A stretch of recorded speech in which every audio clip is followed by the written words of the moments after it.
So I am almost at 1,000 subscribers, which is just crazy to me. This is awesome. This is such a milestone for me. So in honor of that, I decided I'm going to do a Q&A. So I reached out to some of you who have actually messaged me and emailed me and reached out with questions of your own. So I figured, what a fun way to answer them, to do an actual Q&A video. Okay, here we go. I have your questions here. Let's take a look. What mistakes did you make early on that you'd warn someone else about? That's a good one. I still worry a little bit about what other people think, but that's one that I was really, really worried about starting a channel, because for some reason I thought everybody would find out about it and it would just be something that it'd be another thing to poke fun at me for or to judge me about. And actually anybody that finds out about it is like, they're like, this is really cool. Like, oh my God, you're on the internet. Like, this is so cool. You know, bottom line is nobody actually cares. Everybody's so focused on themselves. All the people that I was so worried about finding out either don't care or have actually turned out to be very supportive about it, and they actually think it's kind of cool. So, all right, what's a habit that you see people focus on that is pretty much useless? Ooh, this is a good one. The news. The news is such a waste of time that I will see people read it every day. They'll sit and they'll get upset at the headlines. They'll get upset at the stories on what's happening to this country and this and that and the other. And none of it usually affects them in any way. But they do it every day. Every day you're inviting upset and sensationalism into the world, into your life. Who cares? What a waste of time. If it's important, I'm going to hear about it from probably somebody else that actually spends their day reading the news instead of doing whatever they want instead. What's something you do that most productivity gurus would disagree with? I love this one. So I always laugh at the people that have, you know, the 20-step morning routine to be ultra productive and all these crazy things.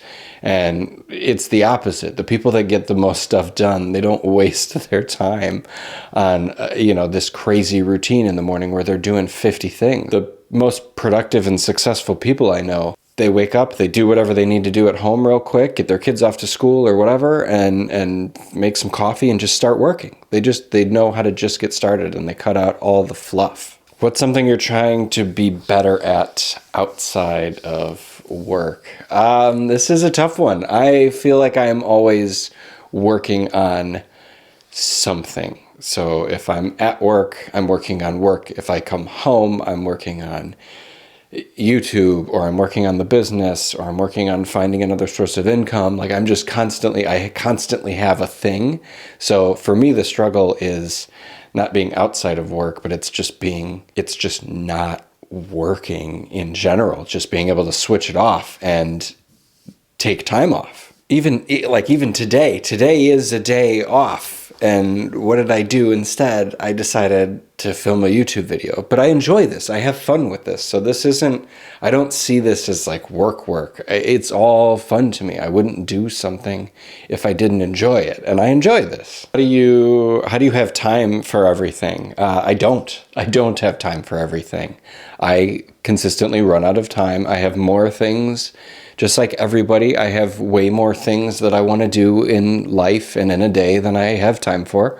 I run out of time just like everybody else in a day. There are projects unfinished. There are things that I put off too. It happens, right? This is just kind of the nature of the beast. So, to think that I get everything done, I don't. Eventually, sure. But sometimes this is part of life, is figuring out the things that are important enough to spend your time on, and what not to, what's not worth it, what isn't going to make the cut today. Okay, there's more questions than I thought there would be, so this might be a part 1. If you guys enjoy this, maybe there'll be a part 2. If you have more questions, throw them in the comments. That's the easiest way I read them. I read all the comments. I respond to all the comments, even the weird ones. So anyway, if you haven't subscribed yet to this channel, please do so I can start working towards that next goal, right? Towards that next subscriber goal, and really continue to grow this channel. And this was fun. I want to do more of these. I like talking to you guys, and it's fun to actually kind of interact with you a little bit more than just, you know, me facing this way making a video. So anyway, I appreciate it. I appreciate all the love and support. So great. See you in the next video.